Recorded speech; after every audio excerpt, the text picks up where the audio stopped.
and welcome to another episode of the Managing Violence podcast. My name is Joe Saunders.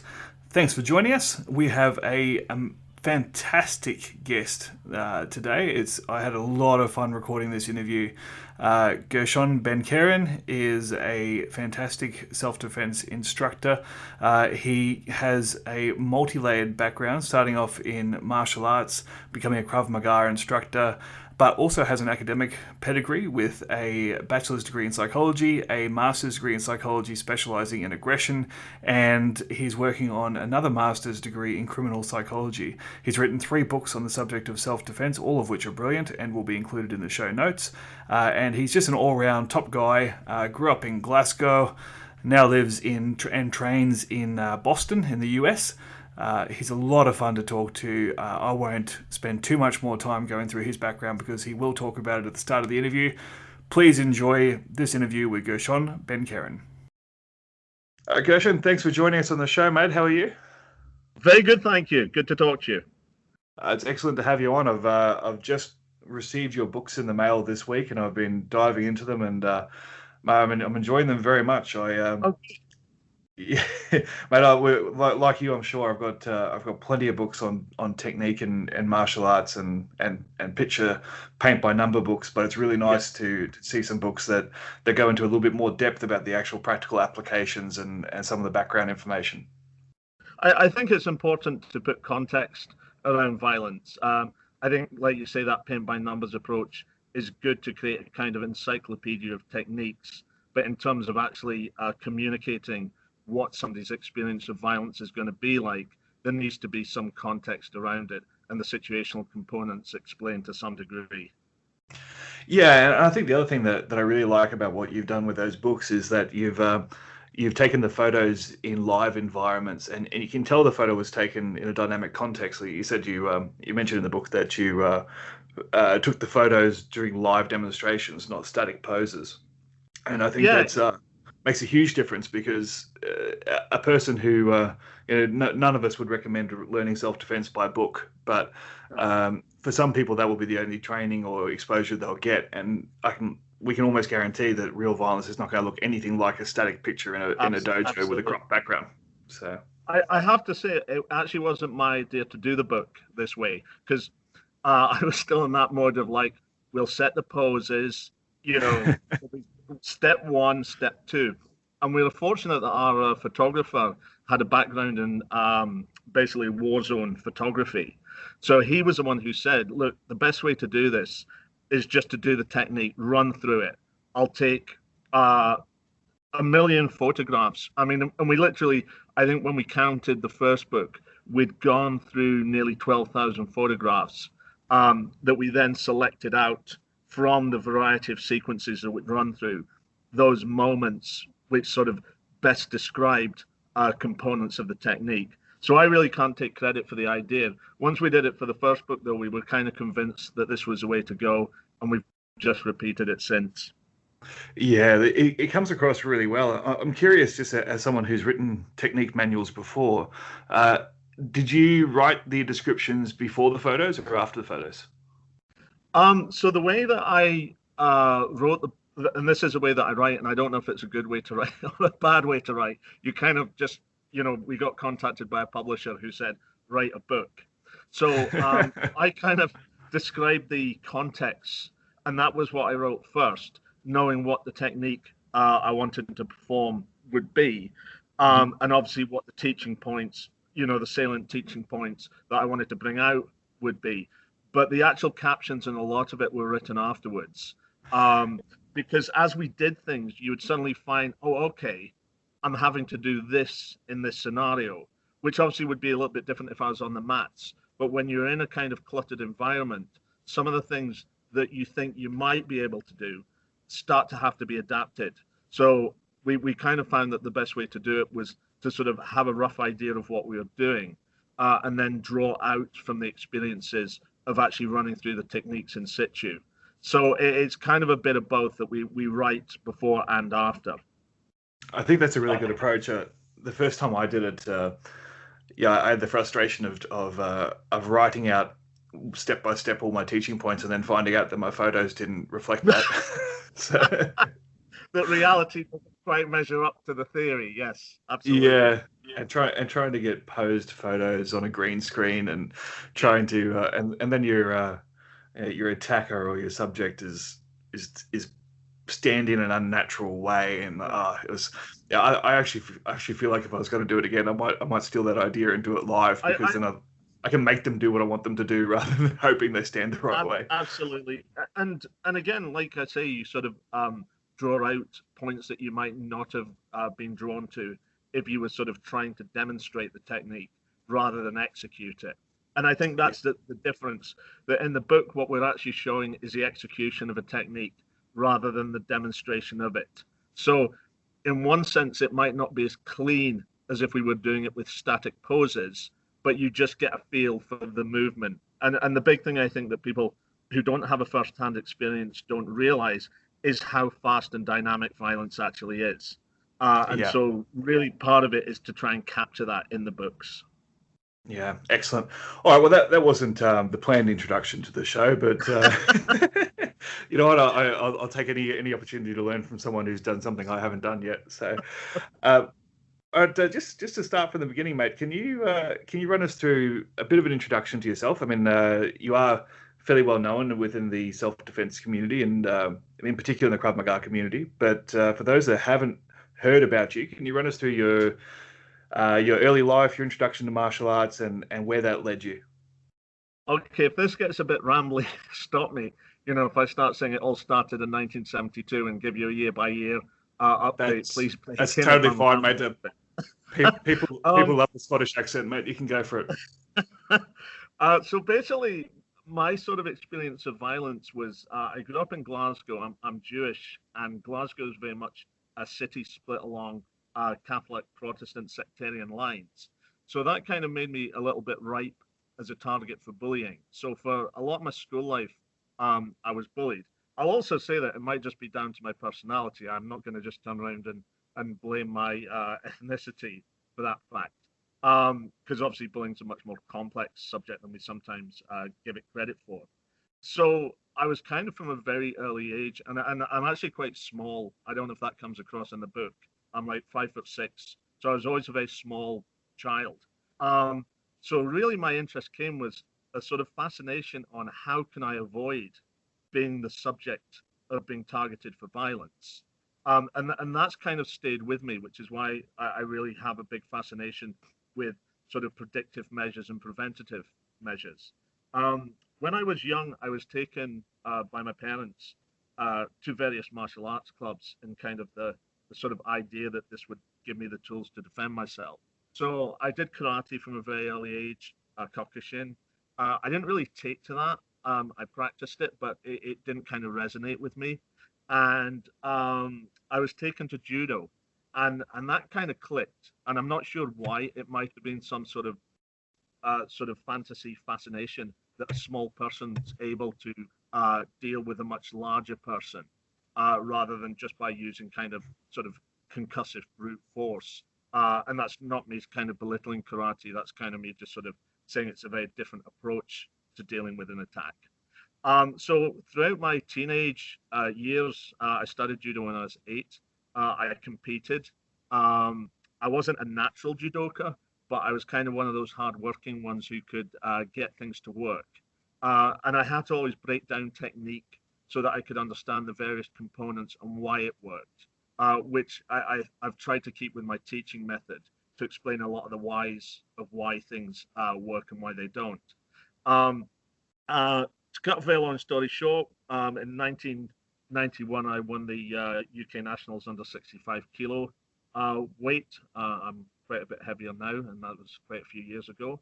And very soon after, I had a fairly significant back injury that took me out of commission and basically ended what I thought was going to be my judo career.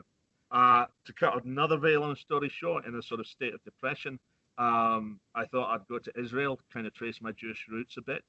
And whilst I was there, staying on a kibbutz, I saw a group of people practicing Krav Maga. And as a martial artist, I was kind of like interested in what this system was because I hadn't seen anything like it. It was very different to the kind of stylized and formalized martial arts that I'd grown up with. And what I ought to say, at the same time of this, when I was 18, I started working door. So at that time, I was relying really purely on judo as my system of control, restraint, and defense. So I can definitely relate to that. How many times did you take someone down and then realize what a pain it was to get them back up again? it was funny actually. My experience working door. So I went to a northern university to study psychology and started training at a judo club. And it turned out that that judo club basically supplied the town with all of its bouncers. So we were basically all doing the same idiotic things, looking back on it. Yeah. But at the same time, I have to say one of the real skills that judo gives you is the ability to think and stay calm while you're kind of being ragdolled and thrown around, which is, a component of many, many confrontations and fights. So I actually think judo, in the skills that it brings to the game, really does equip you well for real life violence. But trying to sort of necessarily, execute a takedown might not be the effective solution in the situation, especially when multiple attackers are involved. My experience with judo in that environment was that, and I was the same as you. I started working doors when I was 18, and I was just a judoka, and I thought, I had the advantage of being 6'3" and 120 kilograms, so I was the other end of the spectrum from you. Right. But my experience with judo was that it was good in that I was used to discomfort, and and I was used to managing adrenaline, and I was in pretty good shape. I think probably the best thing about it for me was that when I panicked, my reaction was to grab and control. Whereas a lot of the guys that I worked with that were boxers or Muay Thai fighters or whatever, their instinct as soon as things got out of control was to start swinging, and legally that wasn't the best.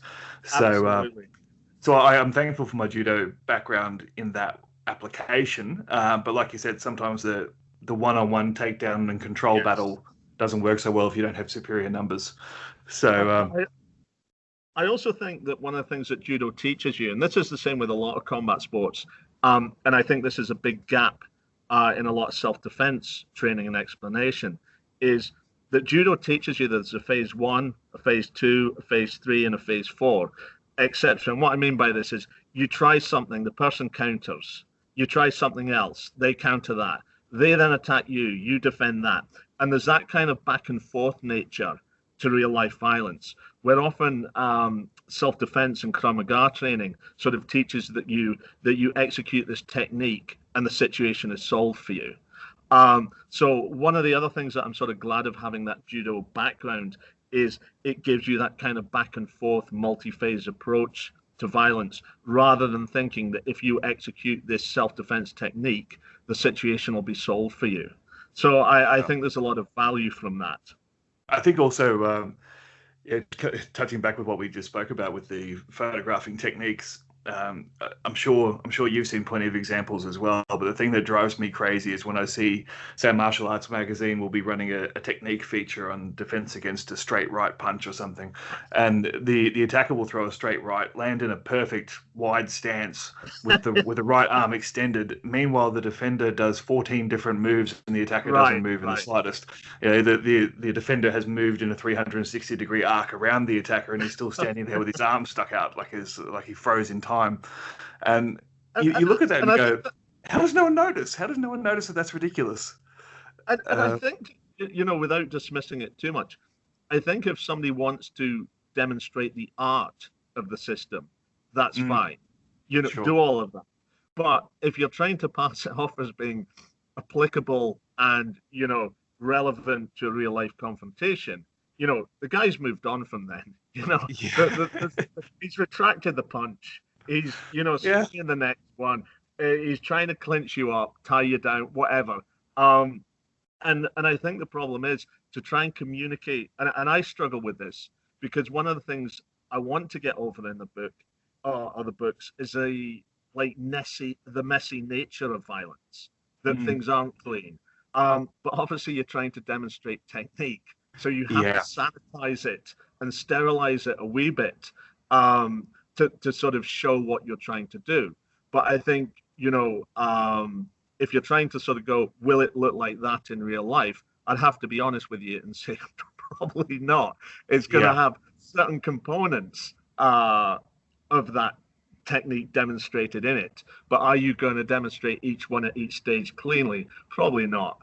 Yeah. I mean, if you get one technique that was 80% of the way close to what you thought it was going to look like, it's probably a successful day. So. I would be wanting everybody to lift me on their shoulders and march me around the bar, cheering if I ever achieve something like that. That's never happened. Just remind me. I'll send you a copy of the book I wrote on my best stories from the door, because there's some fantastic. There's some good judo stories in there as well. When I didn't have much else going for me, I sort of had to use a lot of judo. So it's some people find it an entertaining read. So I'll send you a copy. But I did interrupt you. So we got to you heading to Israel because you had your back injury and you're watching some Krav Maga. So I'm one of those guys that if I see something I'm interested in, I'll be the guy that wanders over to the crowd and goes like, "What are you doing?" And I don't know if it's that sort of pushy Scottishness or whatever, but it's that kind of like, I'm interested. Please communicate this with me. So they were explaining to me about how it was based on natural reflex and movements, and that kind of resonated with me. So I didn't do a lot of training at that point in Israel, but when I came back to the UK, I saw, a couple of Israelis who were teaching out and started to then learn the method. So that was kind of my introduction to Krav Maga. And that became formalized later on when I did IKMF instructor courses. I started traveling to Israel. And that's kind of was my kind of introduction to the world of Krav Maga. All right. So the other thing that I think makes you very interesting as a guest and also as an expert on this subject is that you then went from a martial arts sort of centric background to studying academically. Can you tell us a little bit about that?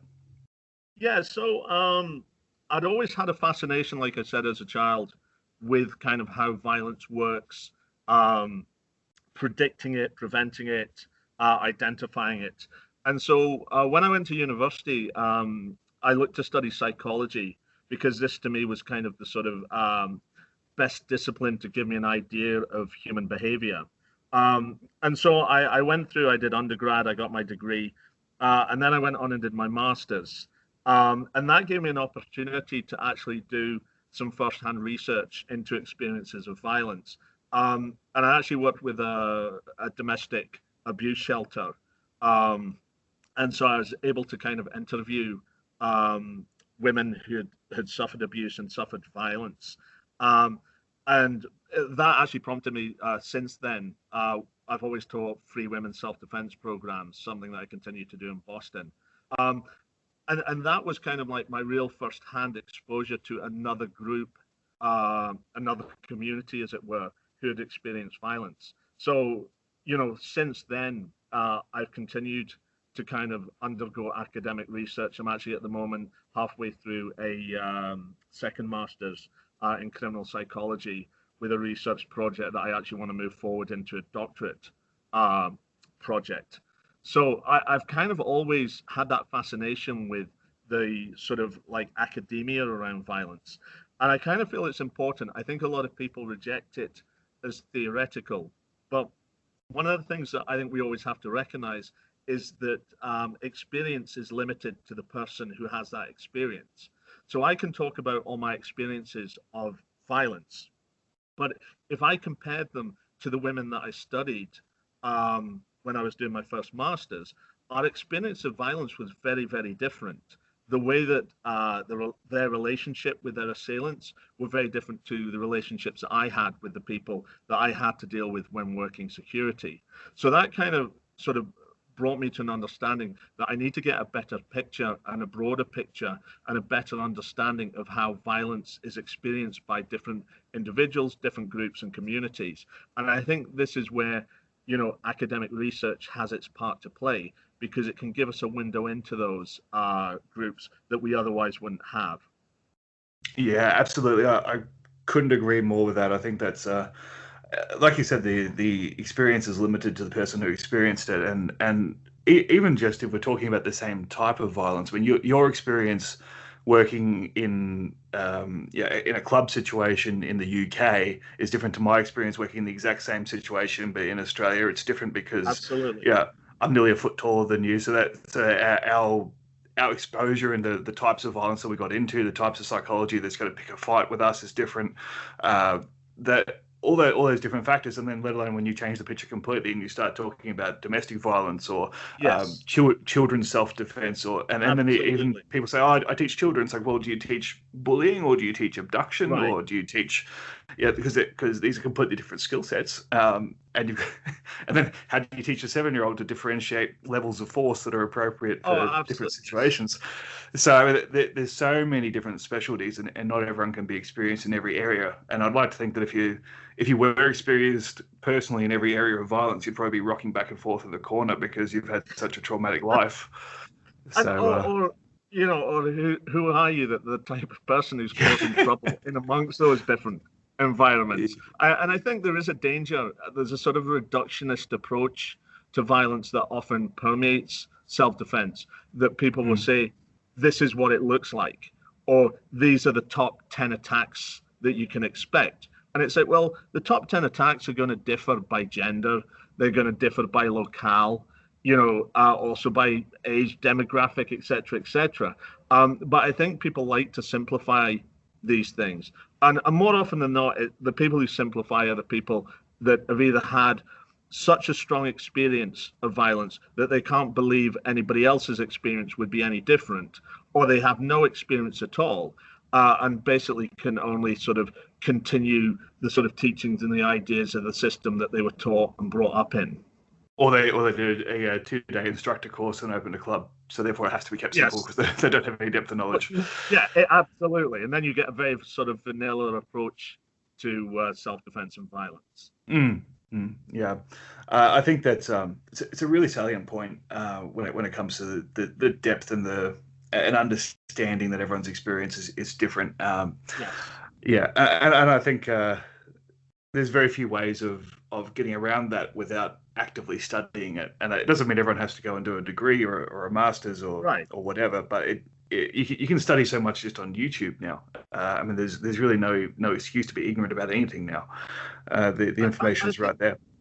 I think also, the starting point is just to be open to it, and understand that your experience doesn't trump other people's experience.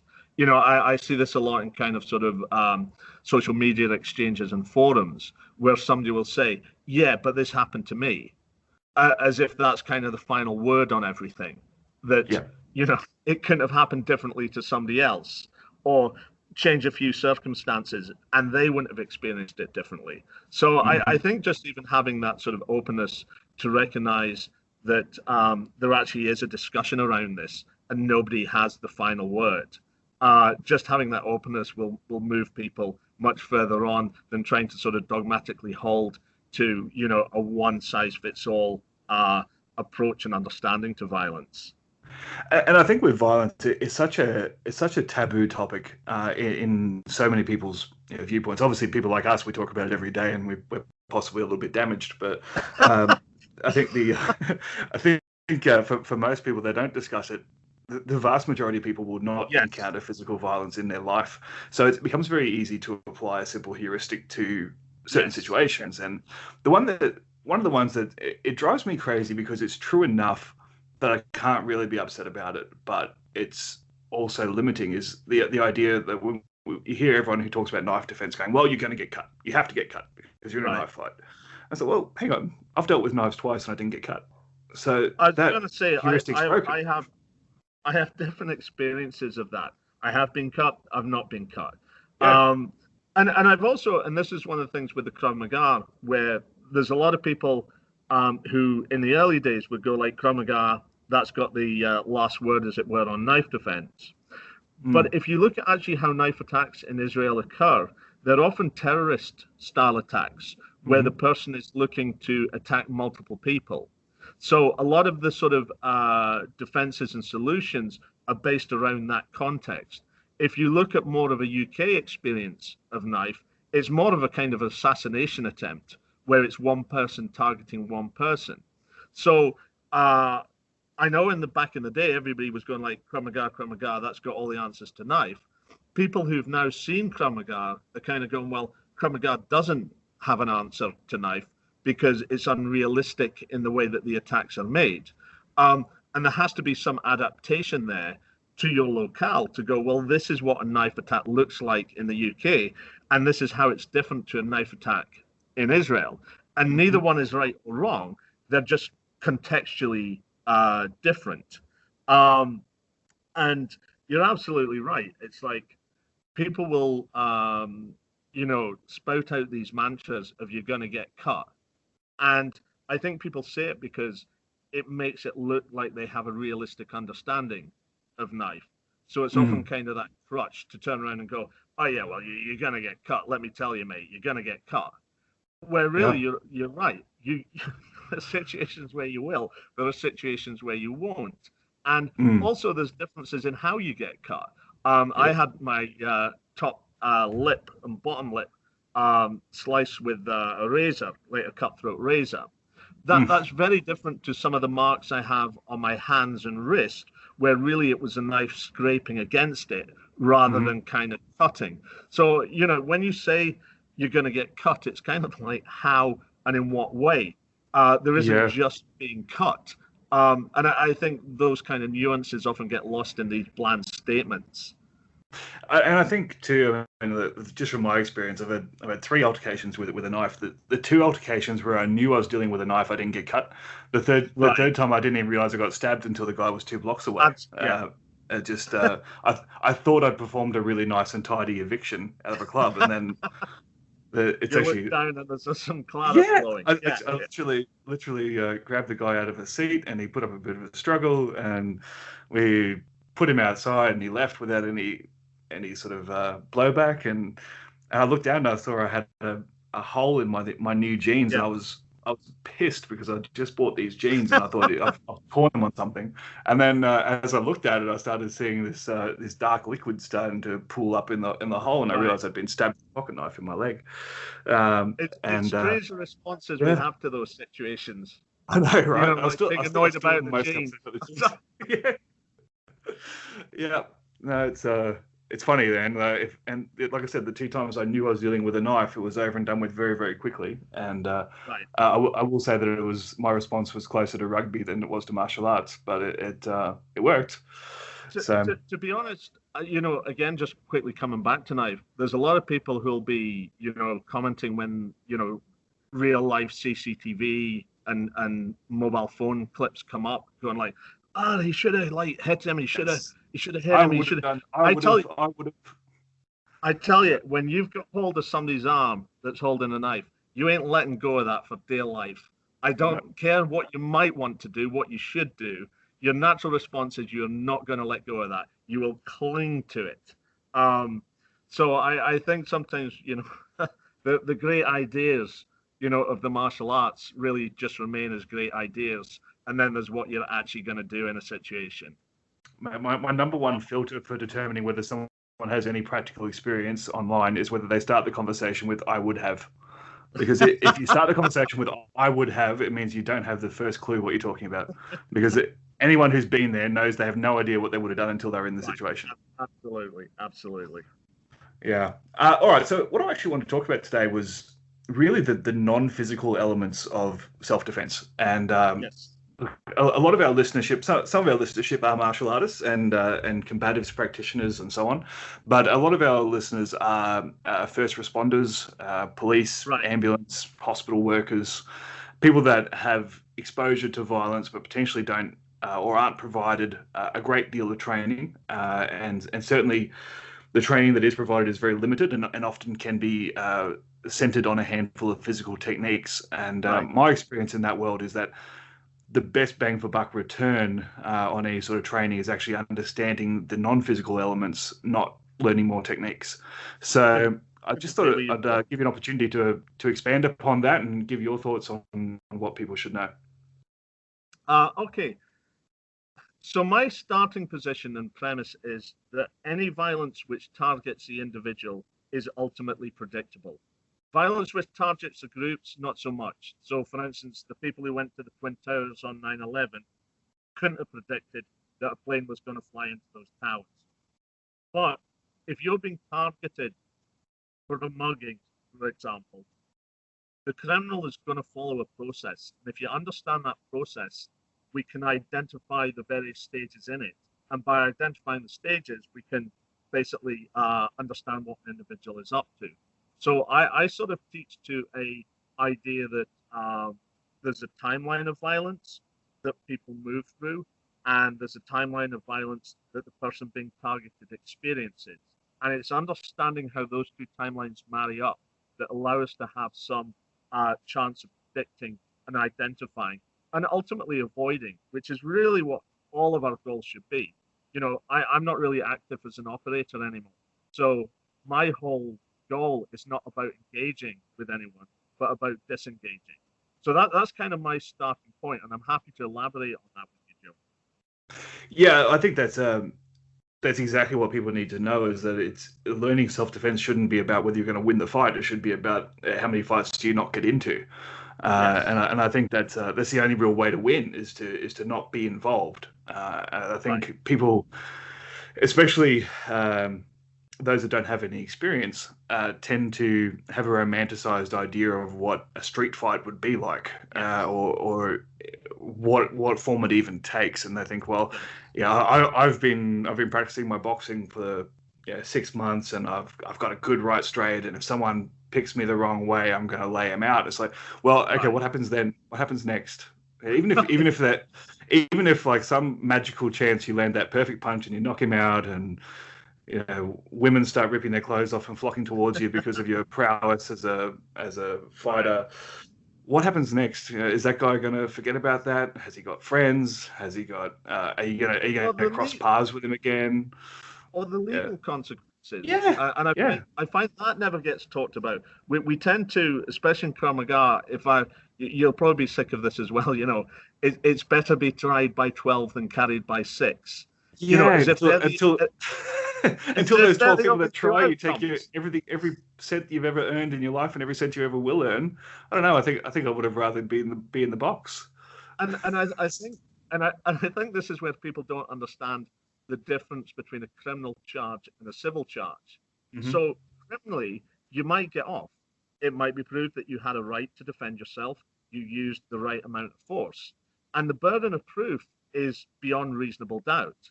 If you look at a civil case, the burden of proof is much less. It's almost 50-50.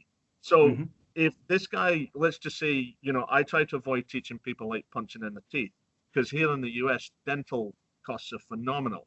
So if somebody, let's say you really good point. hit somebody, if you hit somebody in the teeth and knock one out, then they're automatically going to add like 30 grand on just for, cost of payment, because that's what healthcare over here is. You have no idea in Australia, Joe, believe me. And they're also going to maybe claim disfigurement, etc., etc.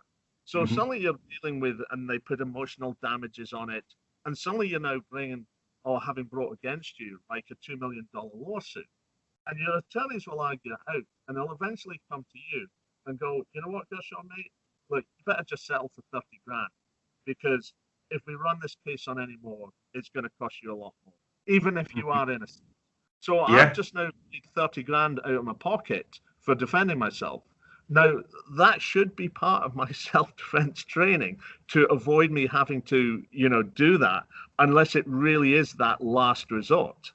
I actually just the last episode of the podcast I did with Rory Miller from the US, and we were talking about a little bit about the same subject, and I mentioned that one of the things that I found was troublesome for me working in a regulated context and when operating under a use of force continuum, and evaluating use of force decisions based upon how it correlated to a textbook, was that I started to get into the mindset, especially when I was doing this job 5 days a week, and when you're in that world all the time, you start to only see trouble. You don't see you don't see the people that aren't causing problems because you don't talk to them.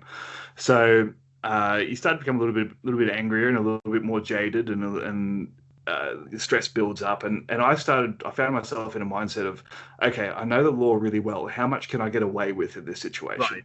Right. Like, how high can I go here and still make it justified?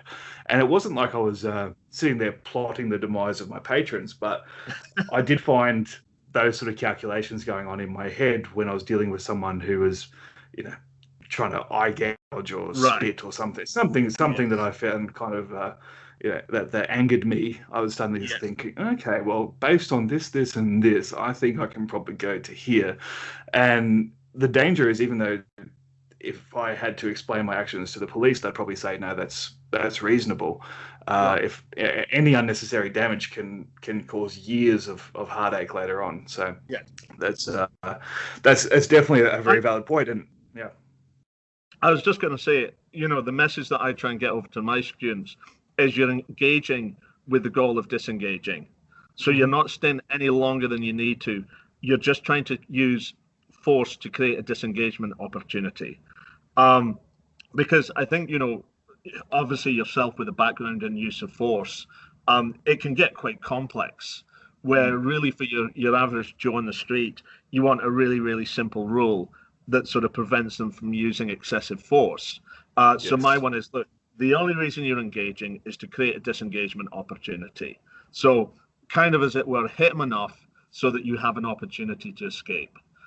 And then with that kind of very simple story, it's going to be very hard for somebody to bring, whether it's criminal or civil, an excessive use of force against you. Because if my goal was just to get out of there, I wasn't looking to punish the guy. I wasn't looking to dispense righteous justice. I was just using enough force to get out of there. It's a simple story to execute, and it's a simple story to explain. Yeah, and I think that's tying back into what we were just talking about with the experience is specific. I think that's sometimes a limitation of people like us that start off in a particular element, an area of violence.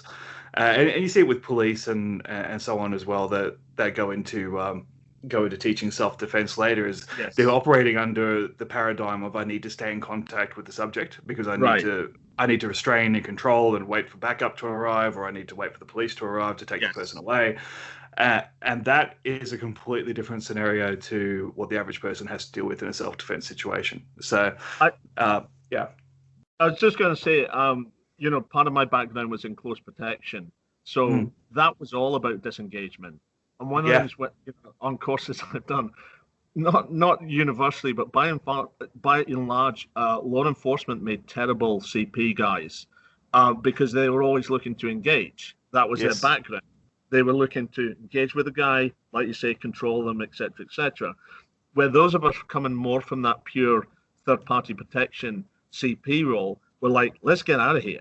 Let's not even let our principals see that there's any trouble brewing. Let's get out of here at the first opportunity.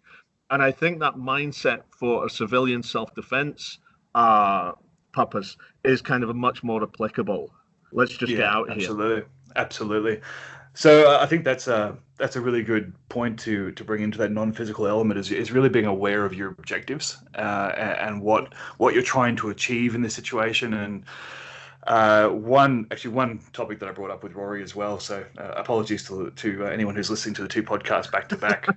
But I'd like to get your viewpoint on it. One issue that we're having in Melbourne, especially at the moment, is it's been labelled gang violence, but gang violence implies gang on gang. And what we're really getting is gangs attacking individuals. They're beatings, they're pack muggings, and there's an element of robbery, but it's secondary to the violence. It's much more a social dominance dynamic where we have groups that are roaming the streets and basically just beating people for fun. And I know the UK also had the similar issue with the knockout game and so on. And Steamers we had as well. Steamers, Steamers, and the random stabbings, which thankfully hasn't escalated to stabbings that frequently here, but certainly the pack surrounding the unknowing victims and then engaging conversation and then the sucker punch and then a group dance on the subject's head. I think if you look at that situation in isolation, it's a very good example of why techniques aren't as important as awareness, because there's nothing, Absolutely. when you've You got 10 can't people do. surrounding you, there's no technique. Yeah, absolutely. And unfortunately, sorry to cut you off, just to give more No, context. sure. What we've identified in the CCTV looking at these is that oftentimes the group that the pack, I guess, Yeah, they were either static and the victims walked up the street straight into them, or yeah, the group were on the prowl and the victims stayed either static or pretty yeah. close to it. So Right. it's not like they came in via chopper and roped down and attacked. It's like you had several blocks of warning, Yes. and people just sort of put their head in the sand and went with the approach of, I don't make eye contact, they'll leave me alone. Right. And unfortunately, in a predatory context, that doesn't work. No, not at all. I'll actually give you a quick example from when we were filming part of the second book, and the photograph's actually in there. So we wanted to sort of like talk about alleys, funnels, and escape routes. So we took a photograph of me down an alleyway, and we were deliberately trying to make it look as dodgy as hell. So I was kind of overplaying the part on it. But the alleyway had a kind of T. So the guy taking the photograph was right down the end of another alley that intersected. And I had three people walk to come down the alleyway. You saw them do that stutter step when they saw me, like they'd registered, here is somebody looking shady. Mm-hmm. And then you'd see them do a kind of like, right, no, I'm not going to be intimidated. I'm going to show this guy. And obviously they couldn't see the photographer. So for all intents and purposes, I was that one guy standing in the middle of an alley. Like, so, you want to be questioning, what's the guy doing there? He's not waiting for a bus. He's not waiting for a friend. This isn't like a location. But three people walked past me with that intent, and you could see it where they considered me as a threat. And then went, you know what? I'm not letting this guy intimidate me. I'm not going to show that I'm scared. I'm going to walk past him. And the sensible thing would have been to walk another like 50 yards down and cut through on another alleyway. But I think ego is often so strong that people don't want to appear like a victim. And so in not wanting to appear like a victim, put themselves in that position of being a victim. And this is where, it's like, put ego aside. This situation is compromised. You want to be exiting it as soon as you can and as fast as possible. Screw what you might think that this guy thinks of you. And I think that's one of the things that gets a lot of people into trouble, rather than just accepting this is a potentially bad situation. I need to be going the other way. And I don't care if these people think I'm a coward, if they think that, I'm scared of them or whatever. Let them think that. My personal safety is much more important than their considerations of who I am as an individual. Yeah, and the reality is you're not going to see that person again anyway. So what's the point? Absolutely, yes. Yeah, as I remember a couple of years ago, I had a conversation with a guy named Chris Roberts from Safe International, and Chris does a lot of work with high school students and especially high school girls. Yeah, and I remember him doing a really interesting poll in a group where he said if you were getting into an elevator and the person inside, you open the doors and there's one male inside, and all your spidey senses tingle and tell you this is creepy and wrong and something's off. How many of you would stand there, let the doors close and go walk down the stairs? And basically no one did. Everyone said, oh no, I'd get in the elevator. It's like, so you're going to lock yourself in a steel box with someone who every part of you says is a threat. For what reason? And the reason is they didn't want to appear rude, or they didn't want to offend him, because it's probably nothing. And it's like, well, what's the chances you're ever going to see that person again? Who cares if you hurt their feelings? So true. And to be honest, I mean, if I was standing in a lift and someone opened the doors and they saw me and they walked the other way, my first reaction would be, oh, they forgot something. I wouldn't even be thinking it was about me. Unless I was a rapist, in which case I'm going, damn, got to wait again. So absolutely. Yeah, no, so I think the person you're going to offend is the rapist. So you're okay.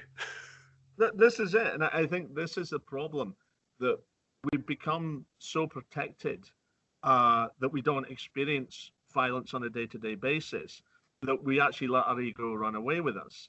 If you were living in Victorian England, in London, where there were cutthroats and footpads walking the streets all the time, and you saw somebody standing, in an alleyway that you were going to go down, you wouldn't go down it because you were much more aware of the consequences and the danger. But I think because so many times people have chanced it, and the person, that they've walked past, or the group that they've walked past, have basically been benign and not had any nefarious purposes or intent to them, and got away with it, that they just go, you know what? It worked the last 9 times out of 10. Screw this, I'm going to do it again. And I think part of what people don't understand is what are those emotional consequences, let alone the physical consequences, to taking a beating. I guarantee that if you've been stomped by a group, that is going to take you a long, long time to actually get over, to not jump at shadows anymore. And you might never get over that. And so really turning around and walking the other way, to save you from that and taking maybe a small dent to your ego, that there really is no comparison to it. And I think also there's another element to the consequence too, where it's not just about you; it's about everyone who cares about you. Oh, absolutely.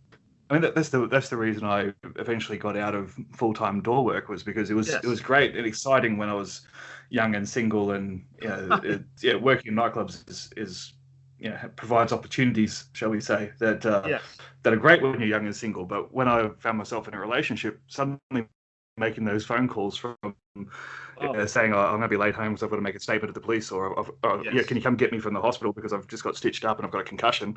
All of a sudden, those conversations aren't very fun. In fact, I dreaded that phone call more than I dreaded the beating. Oh, absolutely. Because I knew I was going to cop it again. So it was, whatever happened, it was my fault. So, and to be honest, the much long-lasting consequences of having somebody telling you what an idiot you are and why you shouldn't be doing what you're doing, the bruises disappear much quicker. Yeah, thankfully I'm not with that girl anymore, or else I would still be hearing about it today. So that's a different topic. It's life safety.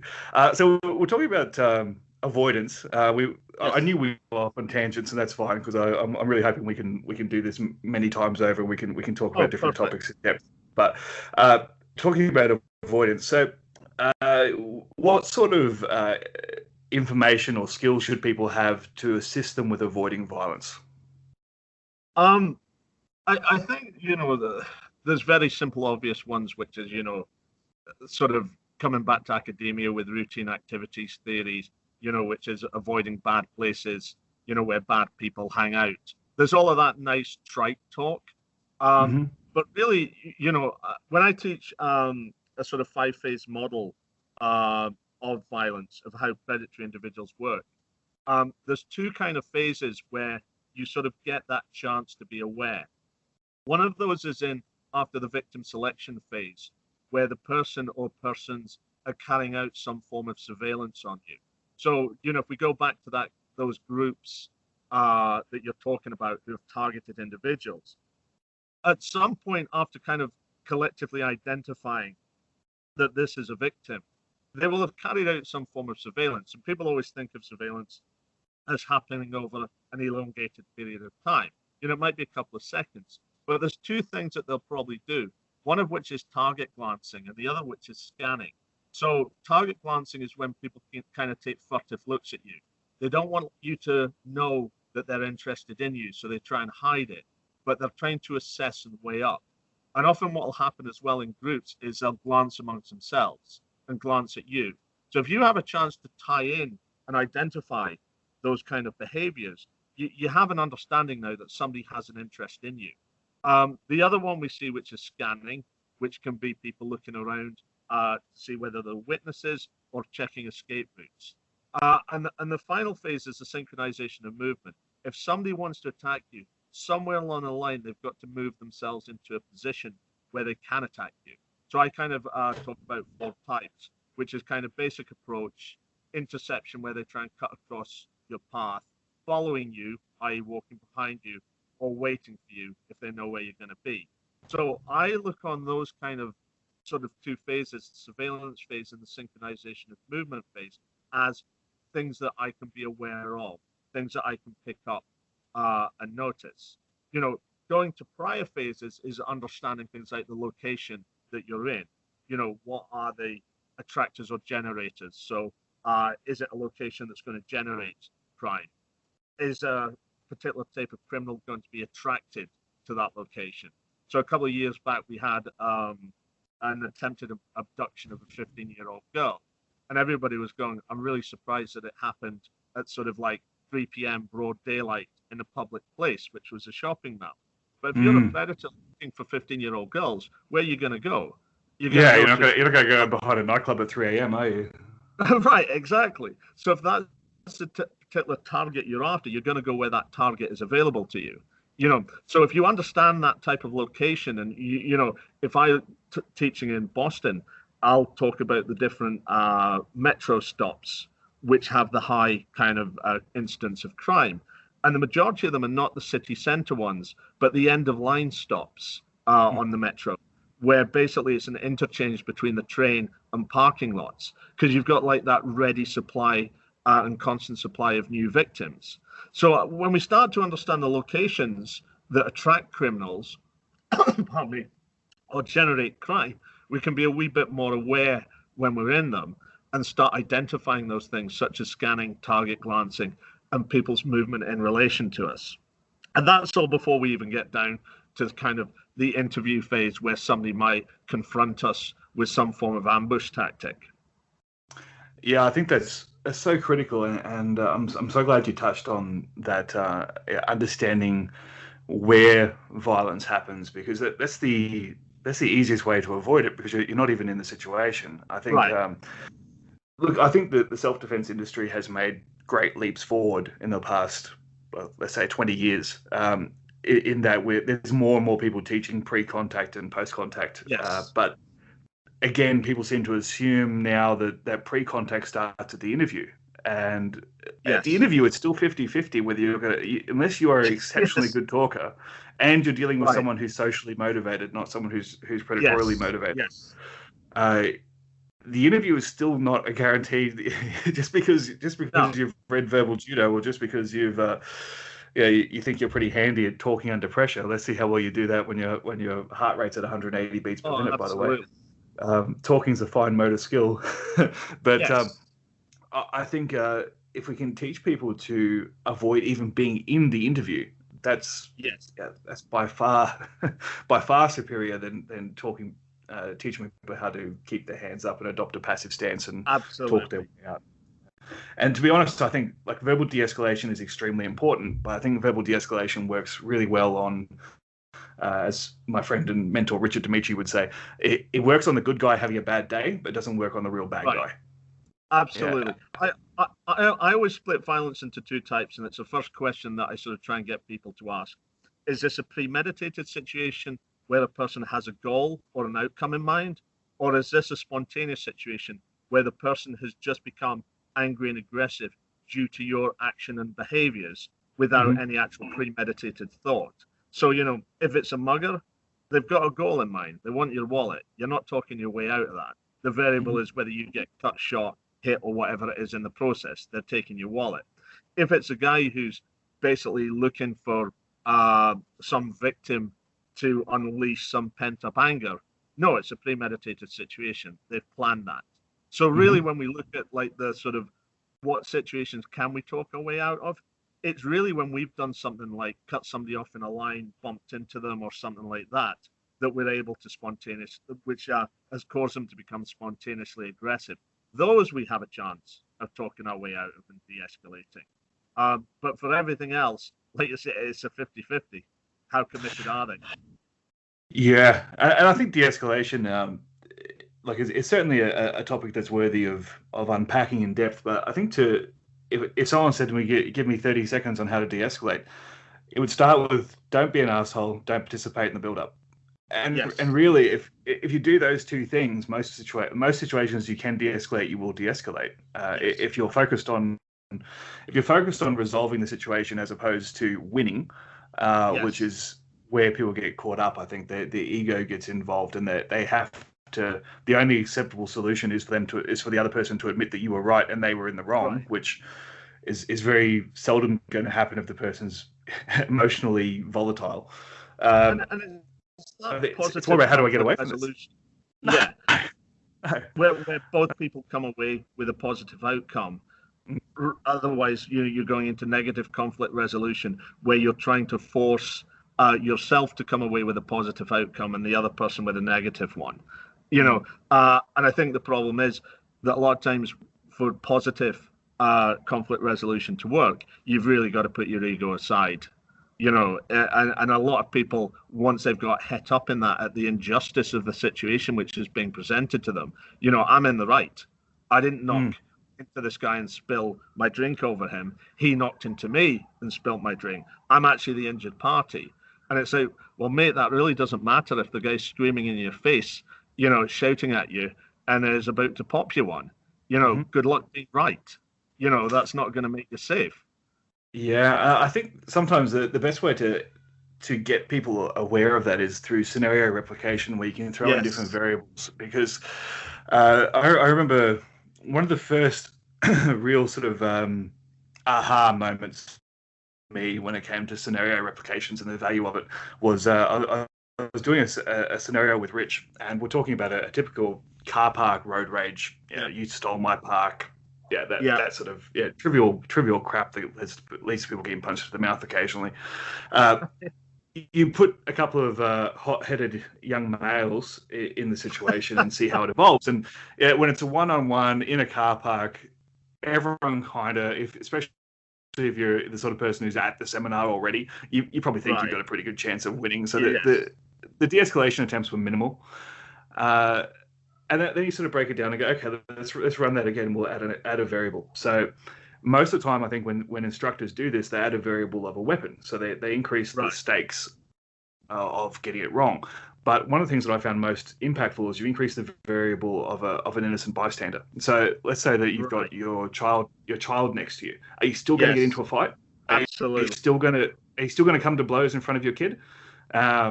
And what I like to do is I'll throw in the weapon one so that it escalates their level of force. So we've now got his let's say the guy's got a lump of wood in his hand that he grabbed out of his truck before he came over. And now what will usually happen is that the martial artist in the scenario will go to a higher level of force. They'll go to a throat strike or something and say, okay, so you feel comfortable that you've escalated to potentially lethal force. And most of the time they'll say, I can justify that. He had the lump of wood. So, okay, well, what if he's got a 7-year-old sitting in the front seat watching the whole thing? Are you still comfortable killing the kid's father? And that's when you get the real, there are human dynamics to what we do. And I think when we distill what we do down to techniques, we miss all those variables. Absolutely. And I think, I would almost be certain that if I were to seriously harm someone in front of their child, that would bother me significantly more than if something happened to me. So, I totally agree. One of the things that I do is I teach to basically 5 situational components, and the last one is third parties who are with you and present. And like you say, it's the one that is a game changer, because I look on things as situational components. What's the location where this is happening? The other one that can game change is what's your relationship with the attacker? Because we always think that the attacker is going to be a stranger. But what if it's your brother-in-law that you're having an argument with in the Home Depot? What's going to be your level of force now? Or are you going to be more likely to try de-escalation? What's their motive? Is it just that they want your things, or is it that they want you? What's your state of mind? Change that. You've had the worst day in the office. Recognize that you might have to calm yourself down before you start the process. Who are the third parties present? Like you say, is it your kid? Is it somebody else's kid? And what we try and do with our scenario-based training is change one of those components at the time. So we'll change the relationship. What are you going to do now? We'll change the third parties with you. What are you going to do now? We'll change the motive. What are you going to do now? And that allows us to kind of get people thinking that the tagline that I always use when I teach self-protection is the situation determines the solution. So you have to look at those situational components and understand from them, how are you going to respond and react in this situation, rather than going in with a pre-built idea as the martial artist that if he picks up that piece of wood, this is what I'm going to do. Yeah, exactly. And I'll tell you what, one from my experience, this was, let me see, it must have been about 2010 because I just had a knee reconstruction. So I had my ACL repaired. I was about 6 weeks post-op. I was just off crutches, still with a heavy-duty brace and still, obviously very impeded. I mean, my knee's been held together by by screws and prayer. We went into a fairly I won't say it's a bad area of town, but it's an area that had a lot of bars and clubs and so on. And we're watching a friend's band play. And my wife, or my girlfriend at the time, she was with me, and she was dressed up and a very attractive girl. And we had to park quite a long way away from the venue. And we're walking through this strip of clubs and cafes and so on. And it's an area that has a lot of outdoor like beer garden type areas that you walk through on the street. So we were literally walking through an almost like a human alleyway of intoxicated people. Right. And I felt like there was this group of guys that were just staring at us, or more to the point, staring at my wife. Oh, sorry, then girlfriend, but now wife. And I was thinking, okay, so if they do something or if they try and come after me, I've got to do this, this, and this. And then I realized that all of a sudden I actually didn't have those options anymore because I literally had no ability to run. So it changed the entire dynamic for me, because now I was thinking, if I have to deal with 3 or 4 people, how do I control that situation without the ability to flee? So if this gets physical, I now have to do enough damage that I literally have to maim 3 or 4 people, or I need to hurt one of them bad enough the others don't engage to handle what should be a very low level situation. And that mental equation in my head really screwed with me, because I was like, well, I don't want to have to escalate to that point, but I don't have any other option to keep myself and my wife safe, because fleeing isn't available to me. And obviously restraining 4 people on my own wasn't an option. So, and it was really stressing me out. So we ended up ducking into a Subway, and I just the restaurant, and we literally just sort of sat at the back of did the career CPP guy thing, and sat in the back corner watching the door, and called my friends and waited for them to arrive, because I was not concerned so much about my safety. I was concerned about the level of force I'd have to go to if it kicked off. And that was an interesting experience for me, because it was the first time that I realized that I was more impacted by the fear of the consequence for what I'd have to do versus the fear of the consequence of actually getting hurt. So it's just another variable that you have to throw in there. Did you have a conversation with her before or after about how you would like her to react in the situation? Yeah. Because that's one of the things. And I established she wouldn't do what I wanted to do. Right. Yeah. Because that's again. I said to her, if I gave you the keys and you ran, would you have gone? I said, if I gave you the keys and you ran, would you have gone? And she said, no, I wasn't going to leave you there. I'm like, well, that's actually the opposite of what I want you to do. So. And this is again, looking at some of the active shooter training that gets taught here in the US, where the idea is that teachers are luring kids kind of out of the classroom onto the school field to run. And it's like, that might work if you've got like kids who can think to themselves, but if it's like a 4-year-old, they're going to feel safest with their teacher, who they look to being responsible for their safety. So again, often when I think we look at these kind of like how we educate others to behave, like your partner, they're not going to behave or act in that way. And so again, part of the solutions that have to be discussed is like, well, what can we actually reasonably expect your partner to do in that situation if she's not going to leave? What can we reasonably expect a 4-year-old in an active shooter situation to do? And that might not be to run to safety, even though we know kind of in a clinical sense, that's the best thing for them to do.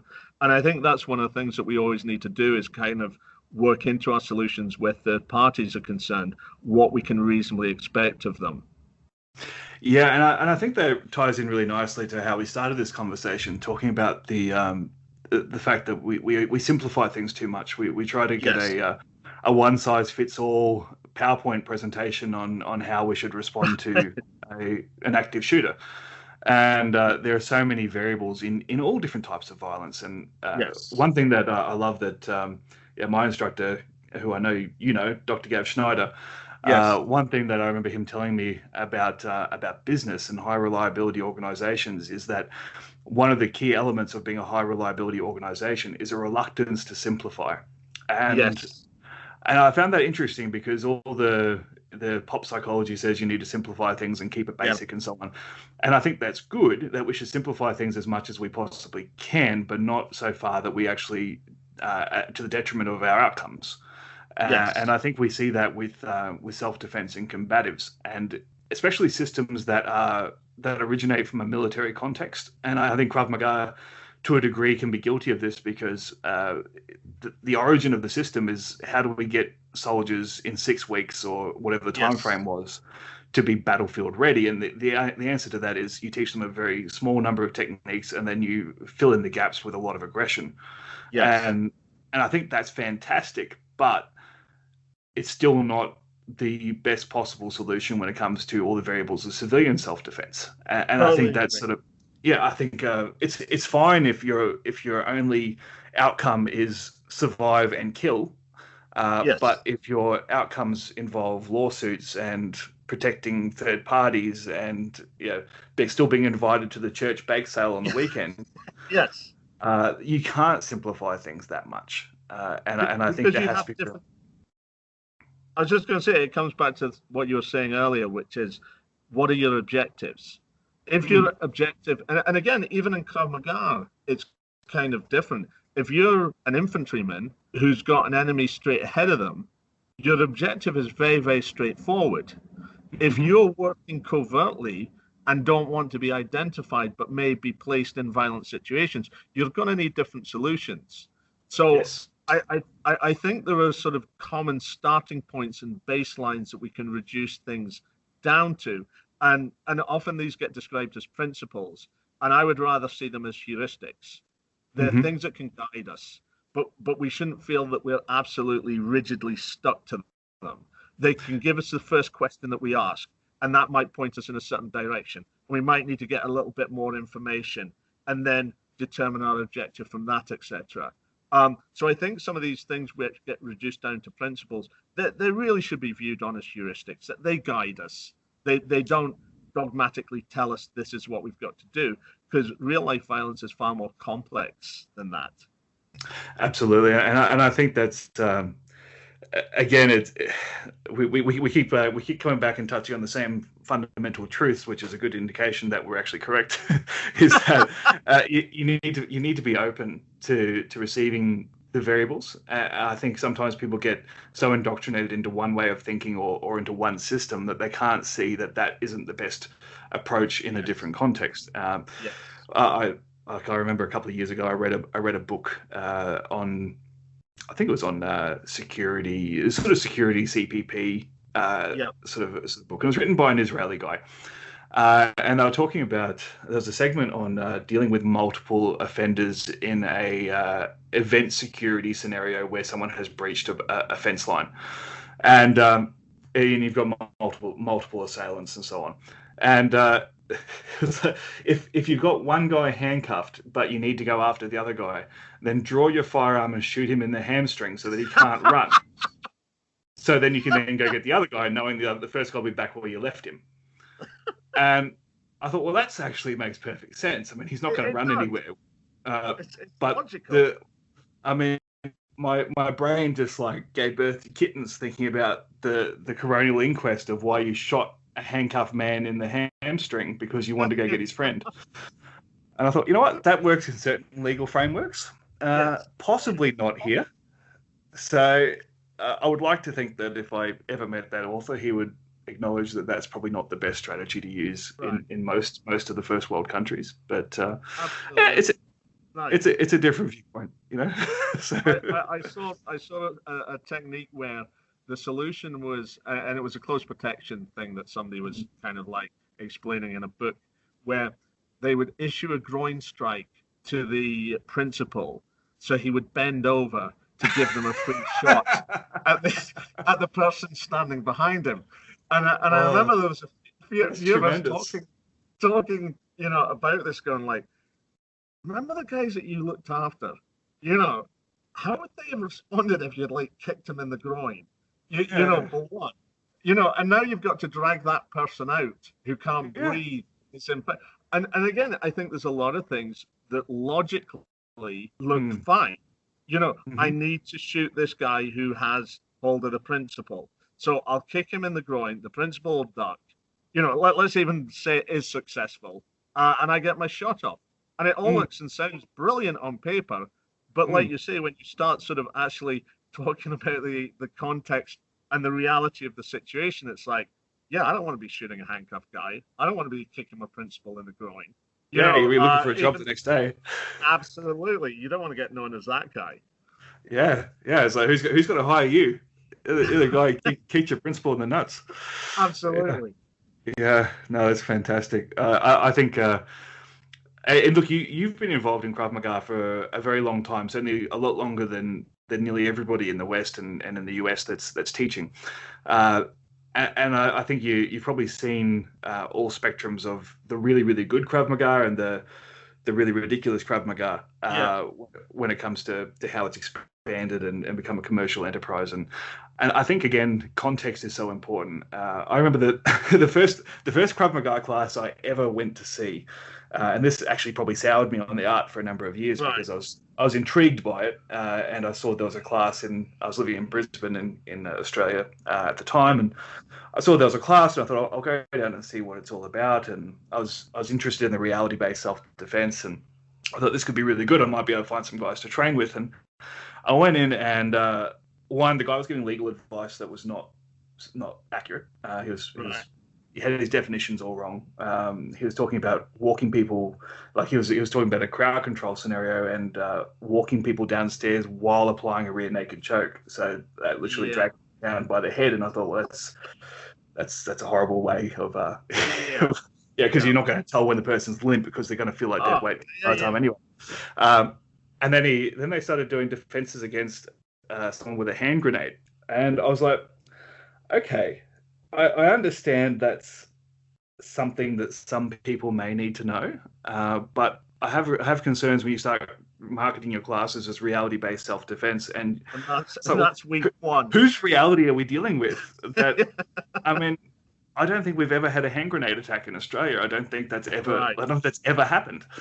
Now, if I was working in Gaza, maybe that's something I'd probably be interested in learning. But I think sometimes it just got a little bit ridiculous because people wanted to point at difference, and I think there's so much that we can learn, and I think just bringing us full circle, I think there's so much we can learn, and if people buy your books, there are so many techniques that are available, but it's an ongoing field of study, and it's something that it takes years and years and years, and it can be indefinite to keep collecting techniques and try new things and see what works. And I think at some point it stops being about self-protection. It starts being about self-development. At least for me. I mean, I feel like I got to a point where I for myself years ago. Now it's about I just enjoy the training and I enjoy learning new things and just stuff because it's cool sometimes. So look at that and go, that's really cool. Let me see if that's at all practical. And even if it's not practical, still sometimes fun to practice. So, absolutely. Yeah, so I think there's a lot of elements, but for the average person who isn't interested in doing that 10 to 15 year journey of becoming a legit black belt and training 5 days a week, and they don't really have a passion for the fighting, I think the stuff you've talked about with awareness and avoidance is really where the conversation needs to begin. And I think the situations that you avoid are the ones you don't need to fight your way out of, so therefore the techniques weren't necessary to begin with. So that's the main reason I really want to dive into that. And look, I think I'd love to have you back on to talk about great. about 25,000 other topics that I'm sure we could banter about. We are running long, so I'm conscious of your time as well. I know you've got classes to teach. So just to wrap up, Gershon, is there anything you'd like to plug or websites or anything that you'd like to direct people towards? Yeah, there is one. We have a website called Women's Self-Defense SEPS.com. That's SEPS. And it stands for Situation Effective Protection System. And really, it's a self-protection framework for women. So it's this kind of like the head knowledge piece, not the physical piece, where it's modular. We use it as a sort of resource when we teach, where we'll talk about a module on sexual assault and rape. We'll talk about one on identifying potentially abusive partners, stalking and stalkers, etc., etc. So it's free. There's a lot of content there. We're constantly updating it. But for, women who have kind of maybe don't have the time or the access to physical training, or don't have an interest in taking that part forward, this is kind of that good piece on how to be aware and understand how modern day violence affects you. So that's always the one that I like to plug, because it's something that people can go to and actually take value from. That's awesome, and I think it's so important for us in this industry to give back. And I think a lot of us get sidetracked with trying to scrape by and make a living, and we forget that the whole reason that we started teaching for most of us was because we wanted to empower people with the knowledge that we had. Absolutely. And I'm a firm believer that if you've been gifted with either skills or abilities, or the ability to learn, or just been gifted with the right situation to learn this stuff, that our first priority needs to be using it to the benefit of others, not to make a quid. And I think that if you can actively seek ways of adding value to other people's lives, then the money will come. Whereas if you do it the other way around, it doesn't always work out. So I agree with you completely. So I fully support that. Obviously, you've got your books that are available on Amazon, Yes. And I'll put some links in the show notes to your blog as well, as to Krav Maga Boston as well. So, all right, Gershon, thank you so much for joining us, mate. It's been fantastic. I could talk to you for another 5 hours, but we'll do it another day. Same here. When I first heard your bio as a judo guy who went and did bouncing and then had academic qualifications in psychology, and I was like, man, this guy's my spirit animal. This is and the fact that you do strongman training as well. We didn't even get into that, but that's mate. When I started, as I said to you when I reached out to you on Facebook, I was like, I needed to make contact straight away. We've got way too much in common, so it's a little bit creepy. All right, no worries, mate. Let's call it a day on that. Thank you so much for your time, and I'll talk to you again soon. Have a good one, Joe. Take care. Bye. Wow, I hope you guys enjoyed that interview half as much as I enjoyed recording it. Fear not, Gershon will be back. We've had a chat offline, and he'll be back as a regular guest, because we both just had an absolute ball recording that particular interview. If you'd like to know more about what he's up to, he has a number of websites, which I will include in the show notes. His main website is www.gershonbenkeren.com. He also has kravmagablog.com, which has close to 400 articles on it now at the time of recording, and he also has bostonkravmaga.com. So I suggest you check out all of those if you'd like to know more about what Gershon is up to. To close off, I've forgotten the last couple of weeks to give you a quote of the week, so I'm going to make up for it today with a good one. This one comes from an unknown source, but it goes as follows. If persecutors do not cease hostilities even when threatened, your duty to protect the innocent from harm overrides any spiritual aspirations of personal non-violence. I really like that one, because I've had times in my life where I really have sought spiritual, personal non-violence, but I do like that it does put the onus back on us, those with the power and those with the training, that we have an onus to protect, and that trumps all else sometimes. With that, I'll leave you. Until next week, this has been the Managing Violence podcast. I wish you a very fun and fulfilling week ahead, and Merry Christmas.